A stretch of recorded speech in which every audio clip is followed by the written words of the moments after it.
Goodness. It's been so long since I've like talked with Stix and Mrs. Stix. I used to hang out with them all the time. But yeah, I'm actually curious what they think of Towers of Fantasy. Like I already gave my opinion, right? As you guys can see in like another video where I watched like their official trailers and stuff, including like their editing and whatnot. That I won't say much more for that one if you guys want to see that. But we're gonna go ahead and see what Stix thinks of Tower of Fantasy and also giving us the gaming news of what's happening. So yes, wait, they have the Bang Boo thing. I want it. Oh, that's so neat. Oh, I'm jealous. I'm envious. I want it. Officially given up. They've thrown in the towel. They've decided, you know what? They Nobody threw the wants towel. To play our game. So let's just go ahead. Wrong and make emotion. An entirely new I mean, one. wrong Let's motion. utilize that dormant talent that we possess to push out, well, technically, Tower of Fantasy 2, also referred to. Oh, that's right. I remember him talking about this before. He did mention something about Tower of Fantasy 2 on his main channel. Right. To as ethereal circuits, because you know what, that'll go over well. By the way, I actually just played Tower of Fantasy at the time of this recording. Like, I came back after like 400 something days. I think it said 431 or something on it. And like, I was so lost. There was so much stuff that I was so confused. There were so many menus. It's like opening up Raid Shadow Legends and then you're just like, what is even happening? Kind of thing. And that's not good. But I will say the community, I literally just typed in the chat being like, I came back after like 400 days. I'm so lost. And they were actually helpful. They said so many helpful things. They were telling me like sites and everything, what I should focus on, what I should just ignore for now. The community itself is like very heartwarming from what I've seen at least. But game is all right. They did give me a weapon that lets you progress really fast, like you'll one-shot enemies. Because I'm like level 43 and they gave me a level 90 weapon. So they let me kind of just like go through the game faster as long as I do it within a time limit, which is kind of dumb, but it is what it is. Come to my attention that Hada, the team behind Tower of Fantasy, are working on a new game. As scary as that may be, likely shifting their attention and their focus. By the way, Tower Fantasy 2, I'm hoping your data transfers over. Just saying. Do the PSO2 thing and transfer your data. News comes from Tegzy, someone that stops by my streams occasionally. Small note, I will be streaming Tower Fantasy 4.0 in July if you want to come on over. That's a surprise. It's been such a long time that I didn't even know that they made a new one. I'm so used to, I think it was called MMO Byte. So I'm not used to seeing this one. Over and join me every Friday and Saturday at noon EST. Tegzy, though, he's a genuinely nice guy from the interactions that we've had on stream. New game from TOF dev Hada called Code YH Ethereal Circuits. It will be called Code YH Ethereal Circuits. Code yeah. The game is going to be called Code yeah. Alien Ring. So we have 3 potential names. Honestly, Ethereal Circuits probably sounds the best to me. I mean, how about you call it Ethereal Ring? Just put the names together, huh? Or like, no, Alien Circuit sounds dumb. Ethereal 8, no, that's also dumb. Alien, Ethereal, also dumb. I personally think they could combine the name Ethereal Ring together, but then I guess that would change the entire name a bit, huh? Well, it doesn't matter. I still think it's pretty cool. Alien Ring just sounds really dumb. In Ethereal Circuits, players will step into a modern city full of mystery and the unknown, where every corner hides supernatural phenomena and the secrets of power wielders. The game revolves around a mysterious organization called the Ethereal Circuits, with players taking on the role of a newly empowered individual caught in a struggle involving power. I'm gonna be honest, no one cares about like a summary of the story like that.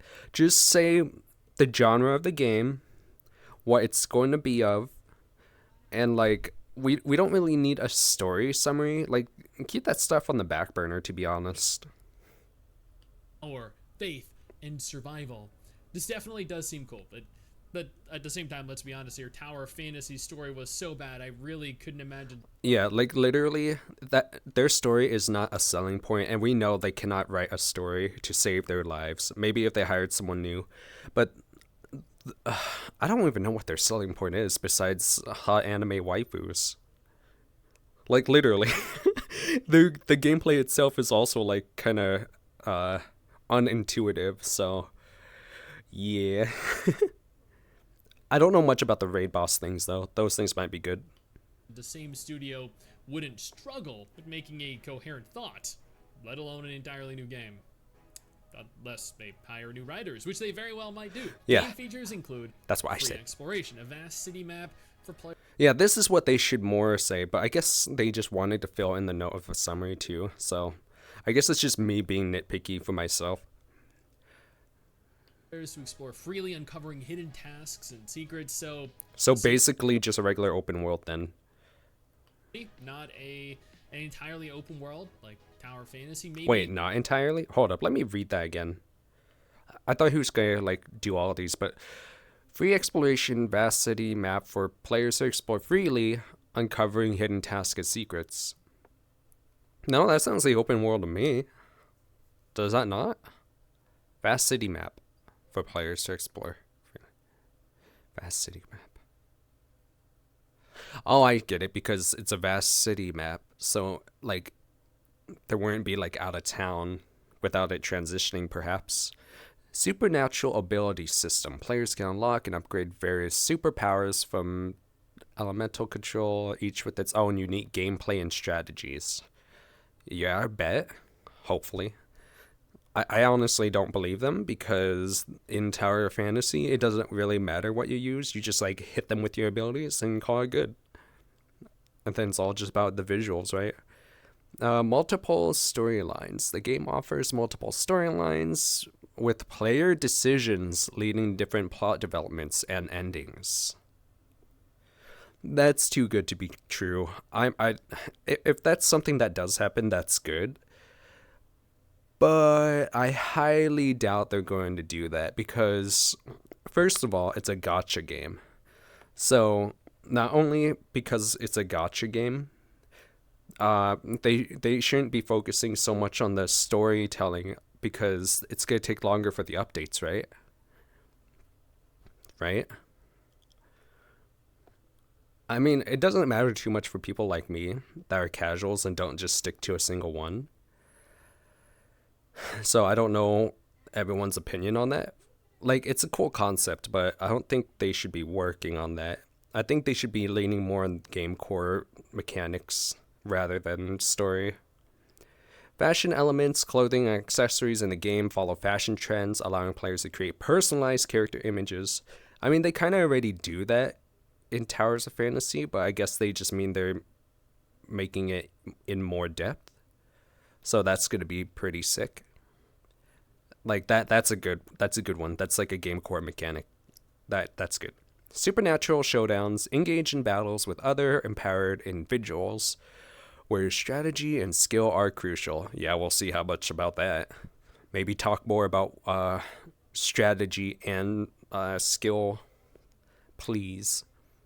Secret organizations. Join or oppose different empowered groups, each with their own goals and beliefs.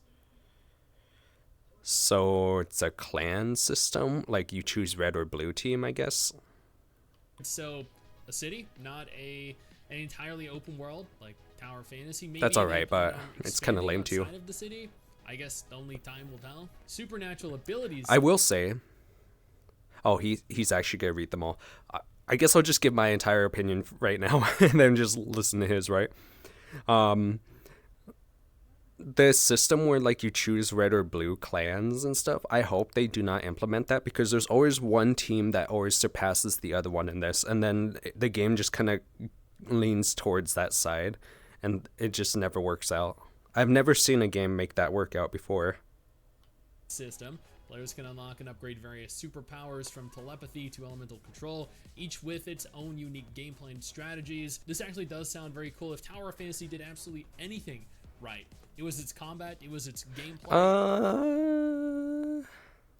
To a degree, but like I said earlier, the combat's kind of simple and also intuitive for the fact that it's not really smooth. Like, I thought they would smooth it out, but no, they just put in more animations, really. Like combos, like click more times and whatnot. It's like I was fighting earlier, and what I tried to do, which the game wouldn't allow me to do, was do like 3 swings and then use my jetpack to go up above and then slam down, which I thought would work, but apparently it didn't. I don't know if it's a latency issue or what. Maybe I just did it too fast, but I'm pretty sure that's something that should have been in the game.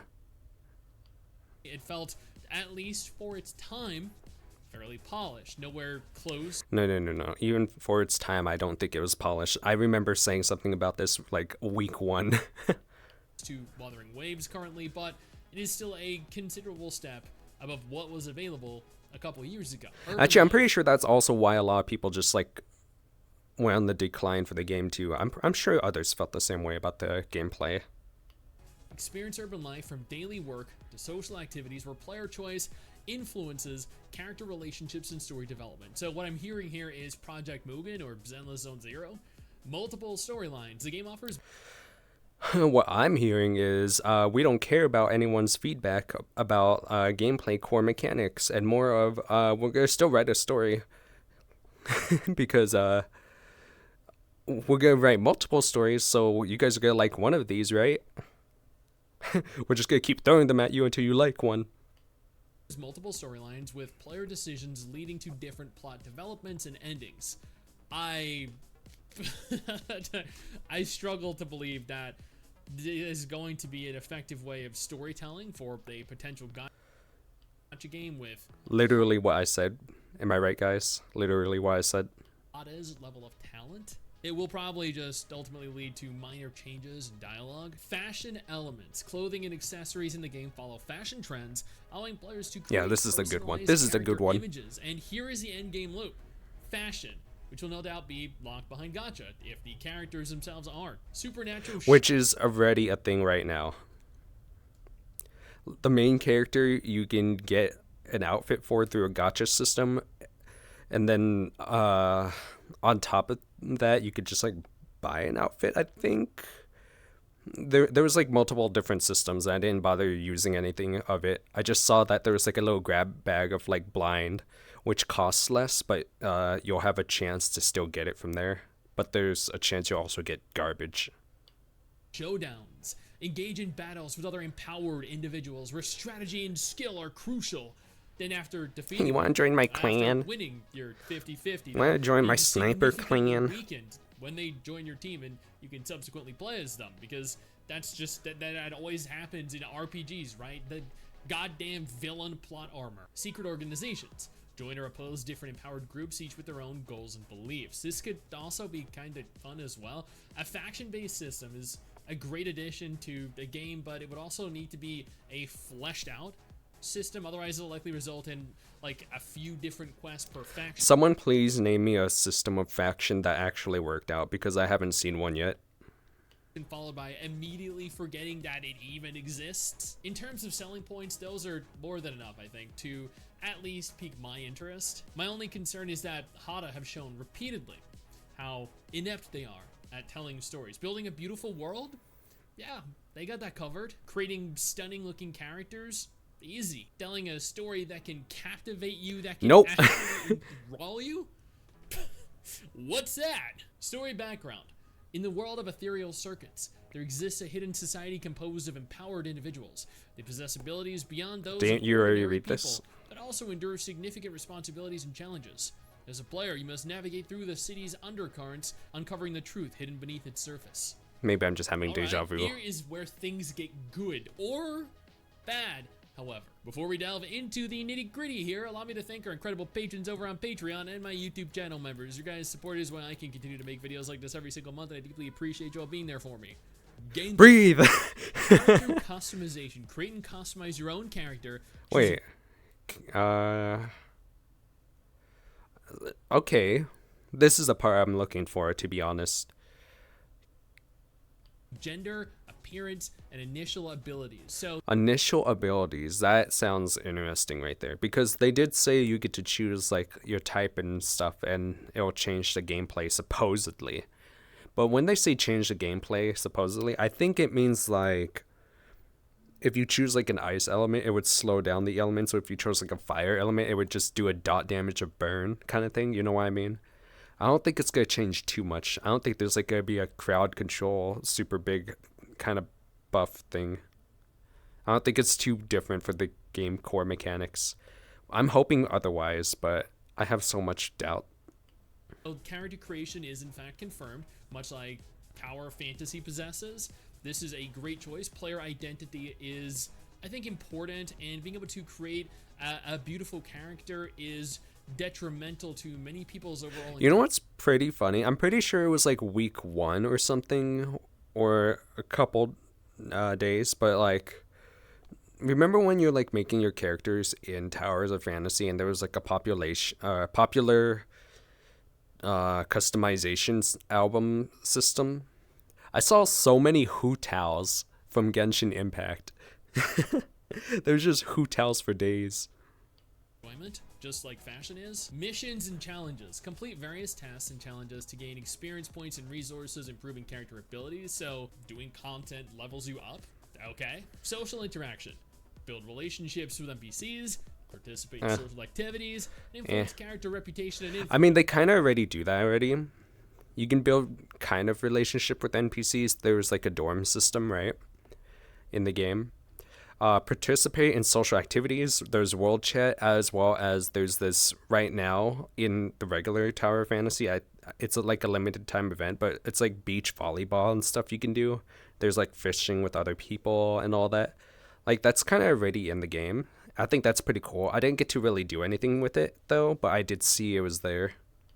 So, an NPC affinity or trust system provides him a little bit of potential for depth or complexity as a character, rather than just a soulless entity. I don't know. I feel like this is going to be a bit weird. This one's more of a hot take, to be honest, than all the others. I don't think character NPC affinities really matter. Like, even in Genshin, it didn't really do much for me besides, oh, you get like an item. Like, if they don't provide an item for the affinities that's worth it, people aren't going to do it. They're not going to do it just for the sheer lore of the game. They're not going to do it just because it's their favorite waifu. Because let's be honest, at the end of the day, there's only so many things a person can say. We're just spitting a dictionary in multiple different ways. So, in all honesty, the thing that matters most is the innovation for it. Like, if they were to change it to where, let's say, you get the character affinity to max, the character that you have, which so happens to be the one that you maxed out, gets like a new shiny weapon that shows on their cosmetic of their character that you can equip on and off. Something like that would actually make it worth it. But otherwise, who would want to do that? Not me. Coexist with you in this barren, empty world. Empowered combat. Use abilities in combat with strategy selection and timing being key to victory. I don't see any mention. Sorry, say that again? World. Empowered combat. Use abilities in combat with strategy selection and timing being. So what, we're going to have a parry system? Because if we're getting a parry system, then that'd be pretty cool. But I highly doubt it's going to work out too well in this game. If it's anything like the first one, it's not. If they added, let's say they added parry to the first one. If they don't already, like if they have it for a certain character, then I don't know. But let's say in general they add a parry system. I don't think it would work out just for the sheer way that the game plays and how often like something would hit. And also the weird latency, even if you have like good ping. There's like a weird animation latency. It's not even like internet latency from what I think. It's just like animation locking. Key to victory. I don't see any mention here of combat being action, but they did note strategy and timing, which would lead me to therefore believe that this is going to That'd be be so funny if Tower Fantasy 2 was just a an autoplay turn-based combat. action game. Urban exploration. Discover the city's secret locations, unlocking new storylines. Actually, to be honest, if that was the case, I might actually have played it more. That's actually funny. That's actually funny. If they had the combat system of Honkai Star Rail instead of like the action combat, I think I would actually play this more, which is really weird to think about because I'm more of a fan of like action combat. And I guess it just goes to show how tragic the game mechanics are. Events. I'd honestly be concerned if this were not an option. Tactical highlights. Realistic rendering. Utilizing the latest graphical technology to create realistic urban environments. So stuff like ray tracing and whatnot.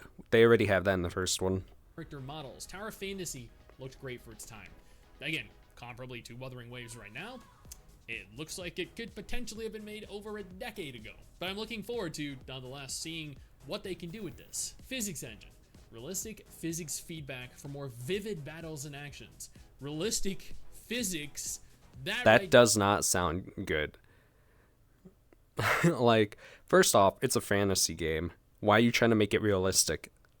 There has my interest peaked. AI system, intelligent NPCs with their own behavior patterns and emotional responses. So they're still just gonna stand around doing absolutely nothing other than occasionally just falling through the ground.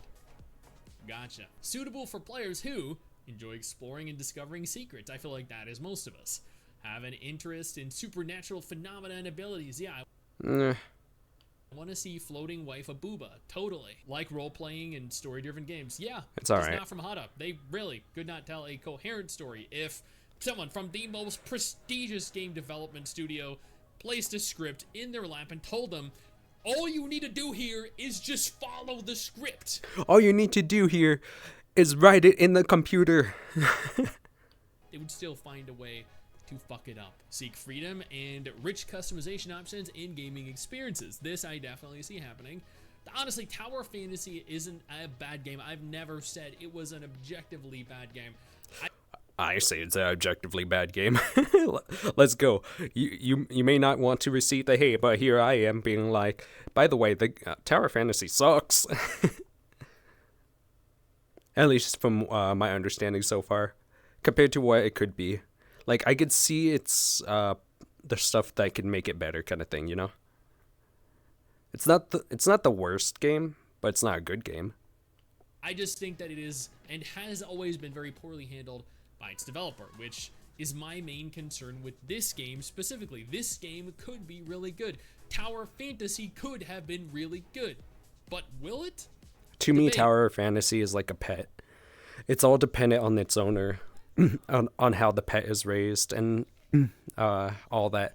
But it's like not the pet's fault, right? It's just how how it happens. Now, if neither of these oh god, I just went deaf in my ear. I got you covered. 2 different videos on screen right now that might be more up your alley. What the heck? Interesting, Stix. Interesting. Wow, has it really been that long? Now that you're starting to dance, all right. I see how it is. But yeah, I hope you guys enjoyed that. This is I'm sorry for like all my supposedly hot takes of the game.